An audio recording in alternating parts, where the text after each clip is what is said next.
In this video, let us answer the recent IELTS Speaking Part 1 topic questions about noise, traveling, and robots. My name is Julius. Let's get started. Let's talk about noise. Do you mind noise?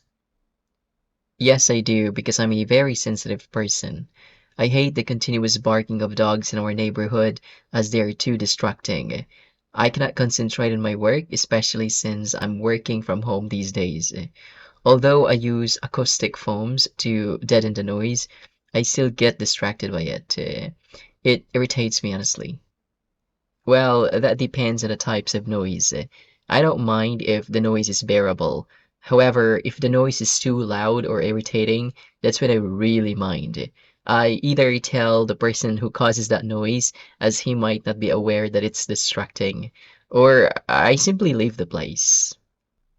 Do you think there's too much noise in today's world? I think there is, but only in big cities. Industrial noise such as vehicles, construction, and machinery are what we commonly hear if we're living or working in big cities. Well, it takes some time for one to get used to those types of noise, especially if they come from the countryside. Yes, however, some people are so distracted in their everyday lives that they fail to notice how noisier the place is, especially the city. I believe that some people are so focused on their work or their personal issues that they become insensitive to the noise around them. It's the least of their worries. What type of noise do you come across in your daily life? Industrial noise, of course, as I'm living in the city, and the barking of two dogs of my neighbor. Actually, I'm going to transfer to another apartment because I can no longer take the noise that those two dogs make during the night. It irritates me, especially when I'm about to hit a sack. Both low frequency noise and high frequency noise. Well, that includes road vehicles, air conditioning units, sirens wailing, birds chirping, and fans humming. I'm used to all of these that they don't annoy me as hearing these has become a part of my everyday life. Are there any sounds that you like? I love the sounds of musical instruments such as the sounds that a guitar, piano, saxophone, and violin produce. Listening to them makes me feel at ease. You know what? I even listen to instrumentals on Spotify whenever I go to bed, and I just set a timer for an hour so it stops automatically. Of course, I love the chirping of the birds in the early morning. I enjoy the rain that patters on the roof while lying in bed or sipping a cup of coffee. Also, I love the sound that crickets make in the middle of the night. All those sounds make me feel relaxed. Still stuck at 6.5? Let me help you with that. Send an email today and get help from yours truly. I'll wait for your email. Let's talk about traveling. Do you like traveling? I love traveling. I make it a point to travel at least once a month to any places in this country so I can distress. Also, I do my best to travel abroad once a year so I can motivate myself to save money. I actually love traveling outside this country because I'm able to change my perspective on life as I get to experience new cultures and lifestyles. Yes, of course. Who doesn't like traveling? I mean, traveling is fun, isn't it? I think only those killjoys who don't enjoy traveling.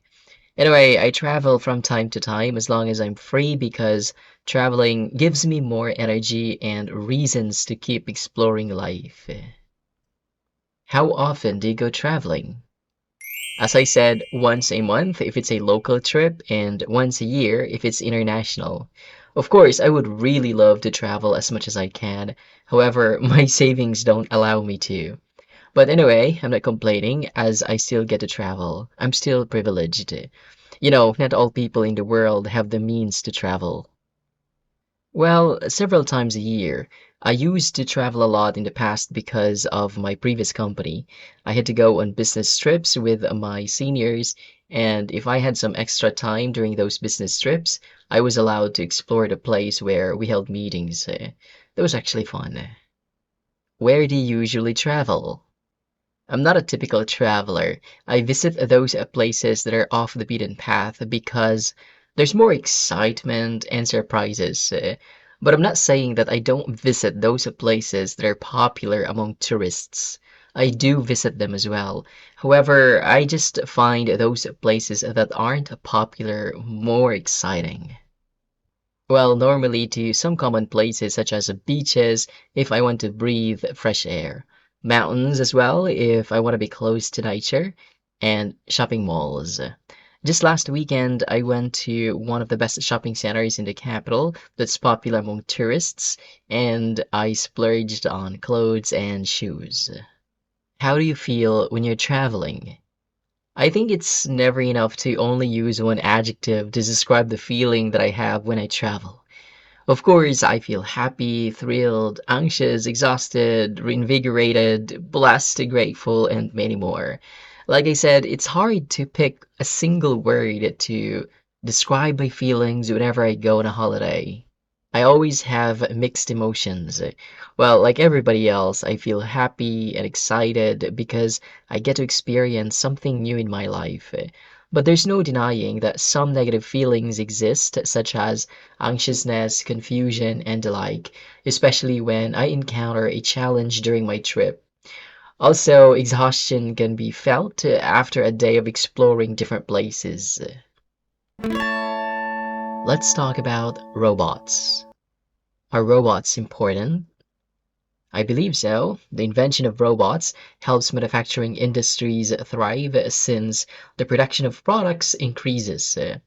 As we know, robots work faster than humans and undeniably with precision. As for household robots like robot vacuums and mops, they make mothers' lives easier as they do the cleaning on their own with minimal operation. Considering these things, robots are definitely important in people's lives. Yes, they make the lives of people more convenient as they can do household chores like what RoboVac does at home. In businesses, robots improve the quantity of production as they work more efficiently than humans. Also, some restaurants are now using robots as waiters, which helps business owners cut costs in wages. How can robots affect people's lives? Well, robots make people's lives more convenient as they can replace people doing mundane tasks that people hate doing.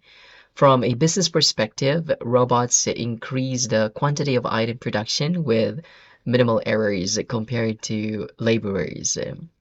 However, because of robots, some laborers lose their jobs for the obvious reason.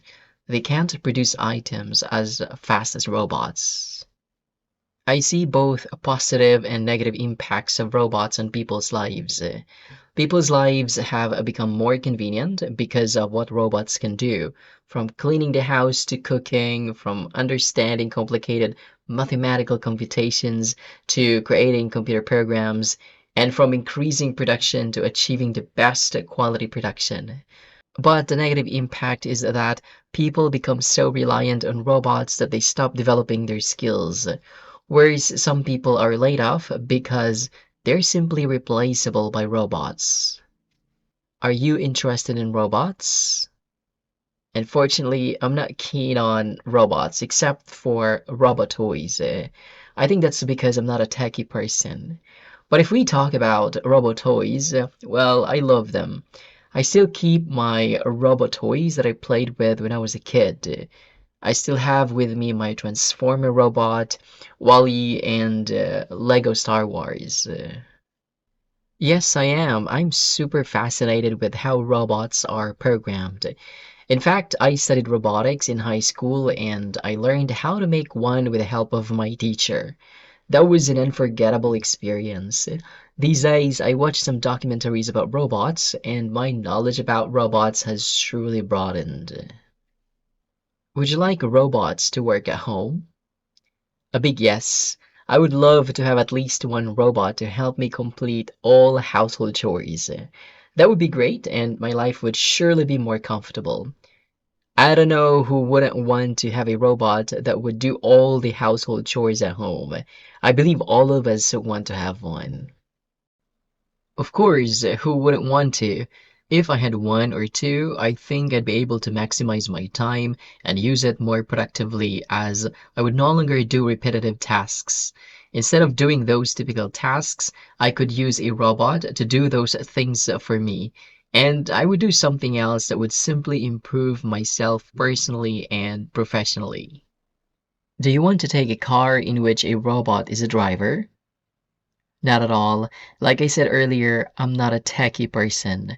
So as a passenger, how would I interact with a robot as my driver? I just couldn't risk my life with a robot. I'm sorry, but that's not possible for me. Well, not until it is proven efficient and completely safe. If there aren't enough tests conducted and if it's not mainstream yet, I won't take it. My life is so precious to allow a robot as my driver to take me to different places.